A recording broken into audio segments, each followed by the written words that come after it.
Hi, I'm Tyson Franklin, and welcome back to this week's episode of Podiatry Marketing. With me, as he is every week, and he has become extremely famous, it is Big Jim Mack. How are you doing today, Jim? Tyson, I'm doing well. It sounds like there was a high demand for Big Jim Mack in the UK, but I wasn't there with you to enjoy the conference and the tours of the different football/soccer stadiums. So Yeah. sounds like you had quite the trip, but I'm glad that the word, at least about our podcast, is getting out there. Yeah, no, it was fun. That was a couple of weeks ago now that I was there. But yes, there were a number of people who came up to me and they said, "Oh, we listened to the show with you and Big Jim Mack." They said, "Yeah, we really enjoy it." And I said, "Oh, that's good to know. Better than saying, oh, we listened to that show and it's no good." Or we listen to it before we go to bed so we can fall asleep. So Yeah, but then and then I sent you the video of that couple who I got to say a big shout out to you, and yeah, so I said to him, I said you were having a bit of a laugh about that, no, it definitely made my day to get that video. It was nice. just to know you're being talked about. So what are we touching on today? Yeah, so in the past we talked about patient reviews and some different aspects of patient reviews, but today we're going to talk about how you can incentivize your staff to increase patient reviews. I think I've heard a lot of Money. different ways that people have considered doing that, and Yeah. what's the right way? Is there any things to avoid? But it's an interesting topic because obviously the reviews are super important. So where would you start? What is the first part? Like you need to explain to your staff like why they're actually important. Yeah, I think obviously if people listen to this podcast enough, they kind of know.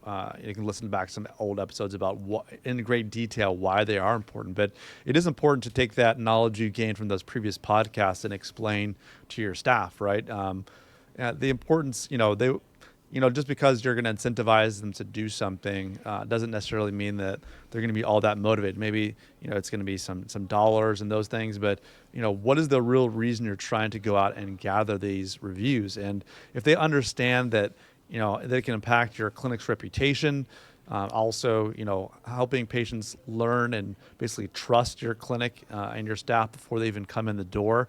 And also from a visibility standpoint, right? If the more reviews you have, the more likely your clinic is going to be seen. So if your staff knows these things, then they're busy doing their task and their jobs, and they may not have that kind of 40,000 foot view of like what it takes to kind of project a positive, outstanding reputation in your local community. So if you can kind of, walk through with them about the fact that you're building your reputation, you're trying to earn trust and be more visible to local patients so they make appointments at your clinic, I think it'll give them some basis to understand about, why these reviews are important in the first place. Yeah, and it's one of those things when you could tell a staff member, have you ever chosen a restaurant based on a review? And most of the time people have gone, yes. Have you ever chosen a hotel based on a review? And most people go, yeah, I've done that as well. They go, this is why we need to encourage our patients to do reviews, or encourage your staff to encourage your patients to also do the reviews, because other patients are going to look at those reviews and they're going to decide which podiatry clinic they're going to go to. No, absolutely. It speaks volume, right? Like you can tell everybody you're the best podiatrist in the world, and you have all this training, and the bio on your bio page on your website looks amazing, but Says you're awesome. Yeah, exactly. But you can Says you're bigger than Big Jim Mack. That's how big you are. I'm not sure that's possible, but I don't think so either. But it means so much more when someone else that's not necessarily motivated to do that, right? Like, to leave a review for you or to talk to you about their friends. That's the kind of that word of mouth, or the digital word of mouth through patient reviews, can be very, very powerful.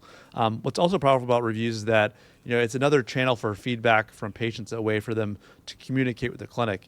Maybe they're more of a shy person, or they're not they're not necessarily that confident to speak about both maybe the positive or the negative aspects of your clinic, but giving them a chance to leave a review is a way to kind of get that out there. Like you talked about in the past, like there's certain keywords that will help you rank better in Google. It's a signal to Google that if you have some people will try to get as many reviews as possible, and you'll get that 5-star with 0 write-up, and that's not what you want. you'd rather have a 4-star with someone that really expresses, in written text about the way that you presented yourself in clinic, the way that they received great care, how great the staff was. So those written reviews are super, super important. But these reviews can also benefit the staff, right? Like, they don't always get that feedback from the patient as well. Maybe they're doing different types of tasks.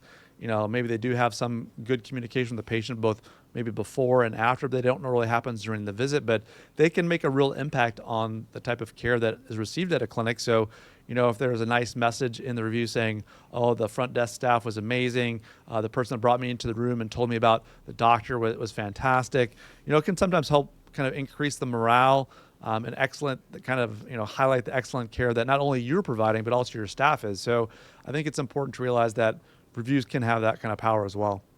Yeah, and I've read reviews when someone might be a motel, it could be a restaurant or a healthcare provider, and the review is talking about the staff that work there. Oh, the people at the front counter were so friendly and helpful. Or at the end of our visit, when we did this, oh, these people went out of the way to actually help us. And you sort of know. Well, I feel that when I see staff put that much care and attention into something, that's usually come from the top down. Staff don't care that much if the leader of the business doesn't care. So that if the staff are going to help you that much, the overall business is that's just their culture. No, absolutely. And it's like we talked about in the past, like before any marketing happens, right?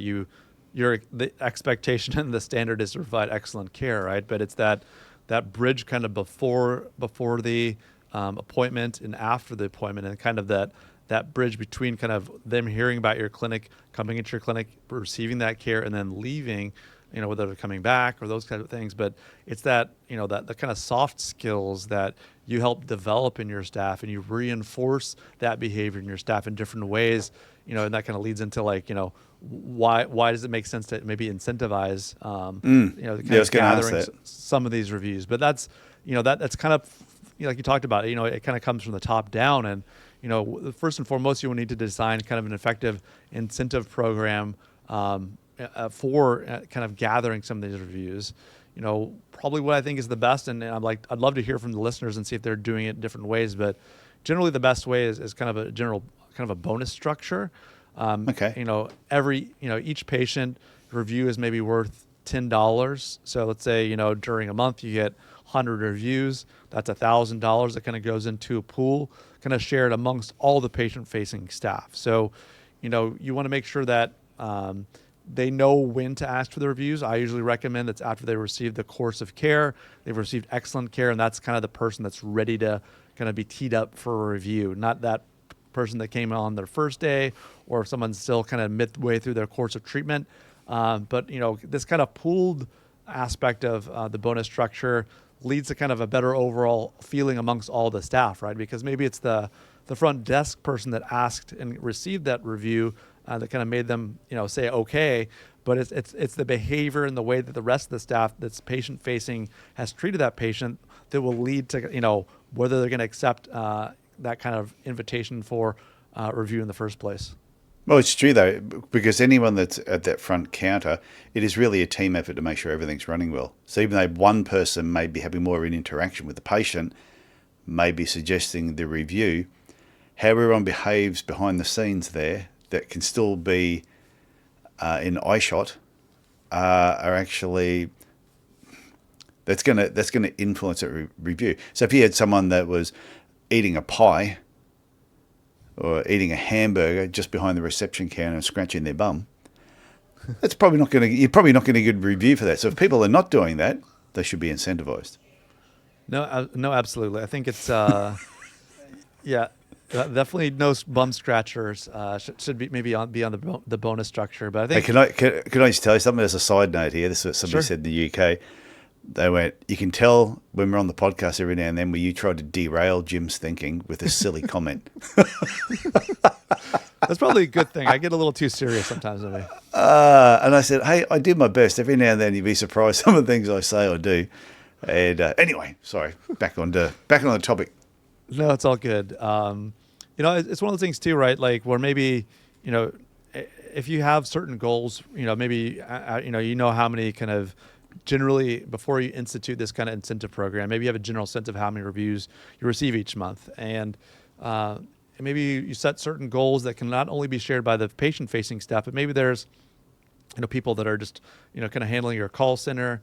Maybe they're doing marketing tasks. Maybe they're kind of more back of office. But if the staff hits a certain number, that kind of some of that, there could be an additional bonus for those folks as well, because you want to make sure that the worst thing that could happen is that this becomes a divisive, factor. If you're incentivizing and putting bounties on for the person, for example, whenever I had the cable company, installed some fiber internet at my house, the person was very specific about, please leave my name, in the review, because then I'll get a bonus for it, right? Or I'll be notified or be recognized. But I think in certain services that makes sense. When it's more of a, unless you have just like one person that's patient facing, you really should maybe kind of share it with the team. So you don't want this to turn into like a kind of a negative way to kind of deteriorate the culture in your clinic, because it definitely could be that if you're kind of putting those bounties on an individual basis. But it's definitely something that to be aware of. And if someone's not kind of doing their full share, it's definitely more of a teachable moment than kind of, like I said, turning this into a contest between employees. Yeah, I think a shared pool is a really good idea, because you might have someone who dealt with a particular patient 2 or 3 times when they came in, and then you get that one person that sees them on that last visit and may bring up the reviews, and that has been a team effort. And it's also may have come from the podiatrist at the back as well. The podiatrist that they saw may have really influenced that, and then the people at the front counter have actually finished it off. So I think pooling it amongst everybody at the front is the fairest way of doing it.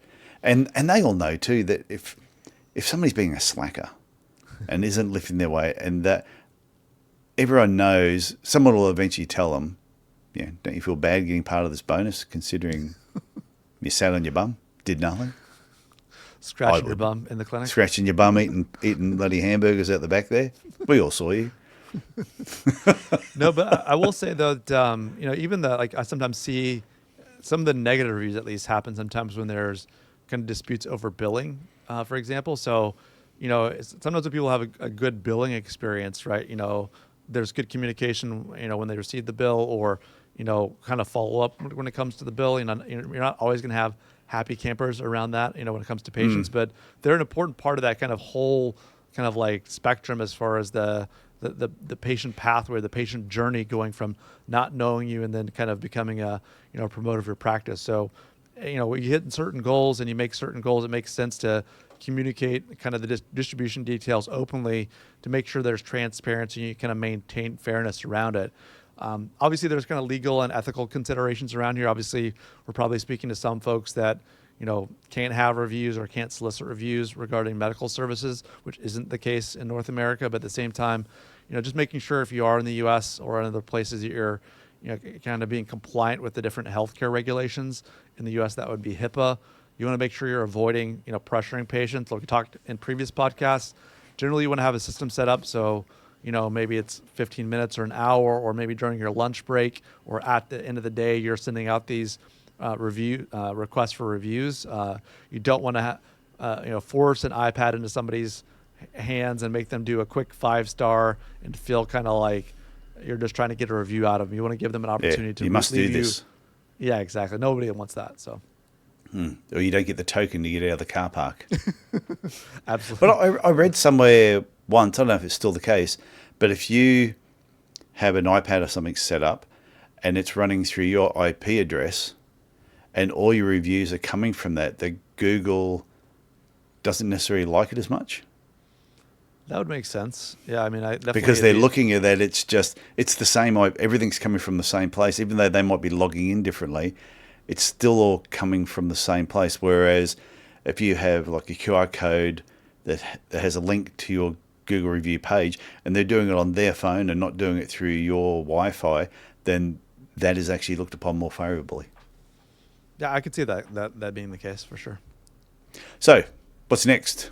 So next is about kind of empowering the whole team. We talked about the kind of the power of the incentives. Maybe it's $10 a review, but when it comes down to it, you need to make sure that the staff has the ability to kind of have the knowledge and training that they need to make sure they can communicate with the patients, right? Sometimes you have, fantastic, really people persons, staff members that are really easily, speaking with the patients and have develop kind of a warm rapport right away. But there's also people that, for whatever reason, they just, they don't do quite as well there. So maybe it takes a little bit of chance, a little bit of time, a little bit of training to, you kind of provide the staff with some simple, polite ways to kind of ask for these reviews, kind of developing a script.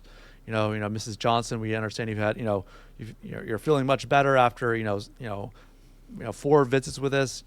Would you be open to, leaving an online review to let other people in Cairns know how great the care they received, at ProArch Podiatry? Would that be possible? So, it's one of those things where, helping your staff and empowering them to make sure they have the ability to kind of ask, they know when the right time is and they have the ability to do that. Yeah, I think the timing is very important to really get that at the right moment. And I think that's where, if the script is written at a particular time in that patient journey, I think you're more successful getting it.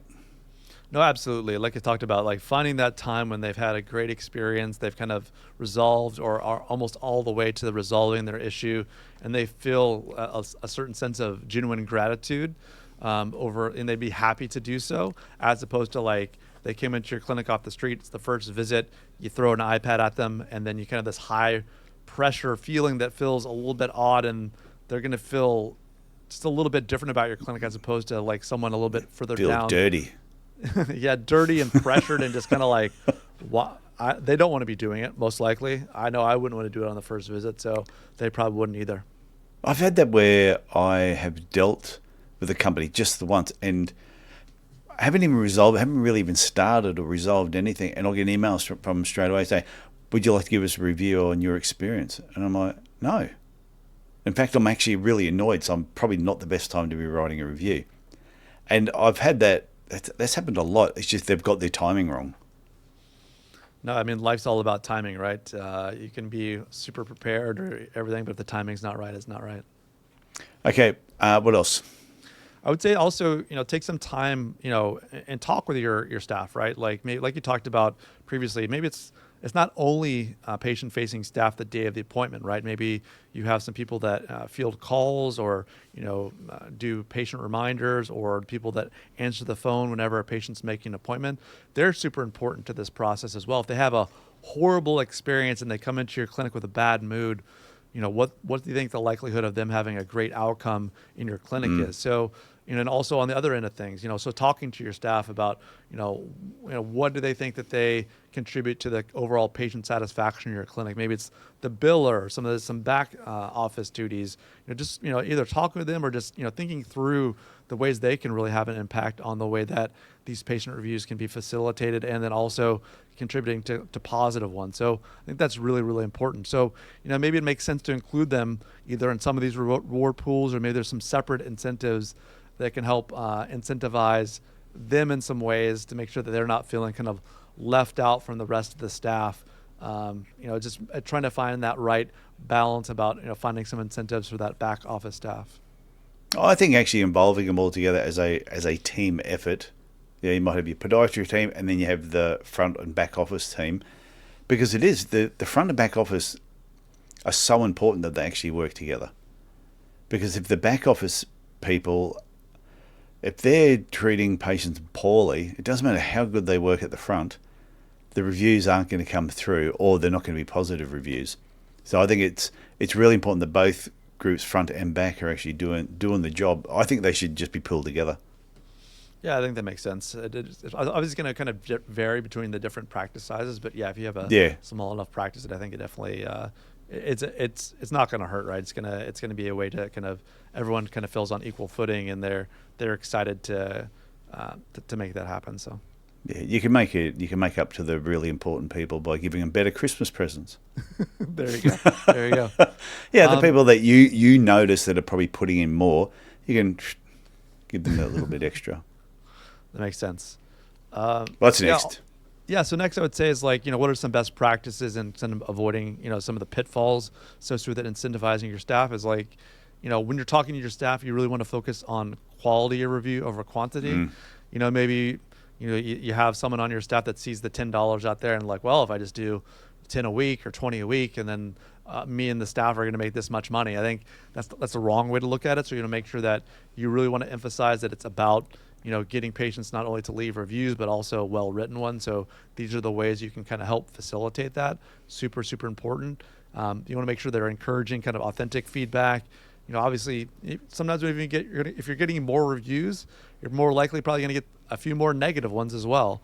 And I think it's important to use those negative reviews as ways to, constructively address certain issues or certain things that came up, during the clinic visit, or, sometimes bad things are just going to happen and there's nothing to be done about it. But sometimes you can learn from these things. So it's important to let the staff know that they can expect maybe there'll be some more negative reviews coming along the way there as well. Like I talked about previously, make sure that your staff is on board as far as you don't want to kind of over solicit. You want to make sure that, you're not kind of making patients uncomfortable with it.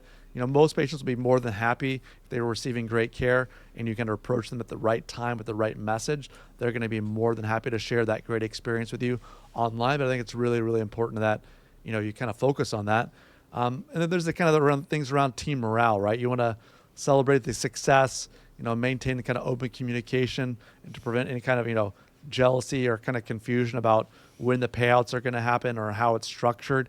If you need to adjust, make sure that the staff is aware of that, and kind of they can have their 2 cents as well, kind of have a little bit of input when it comes to that. So you want to track and report these things. Obviously, if you're using something like GatherUp or Google Reviews, you can see the reviews and count them each month. That's not very hard to do. I would say probably do this on a monthly basis. I don't think it's worth doing weekly. I mean, if you want to, if you want to have, maybe your staff is motivated by numbers, you want to show a number for each week. That's something you could do, but I think initially just kind of like leaving it monthly and see how the uptake is with the staff. And then you want to really kind of focus and reinforce the positive outcomes. When you do have people saying positive things about the staff or staff members in those reviews, bring that up in different meetings. Maybe it's a part of your monthly staff meeting.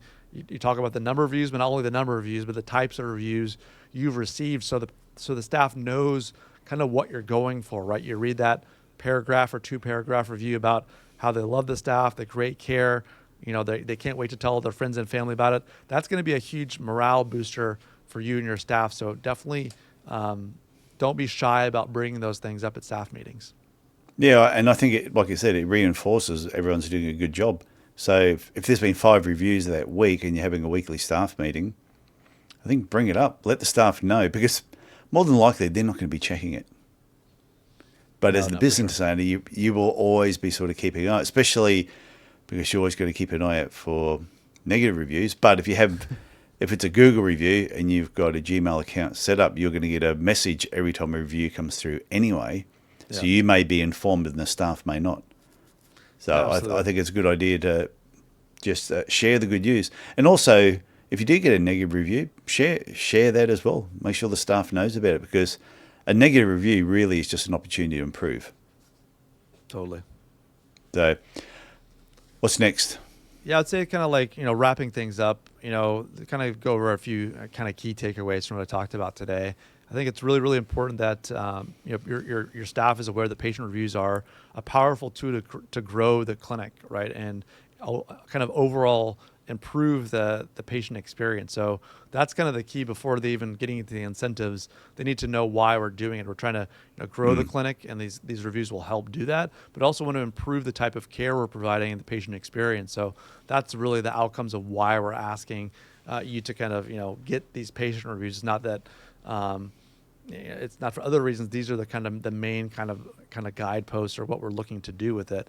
You want to make sure you have an incentive plan that fosters teamwork and kind of aligns the staff's goals with your goals of what I just talked about there, kind of across the clinic, whether it be patient-facing or non-patient facing.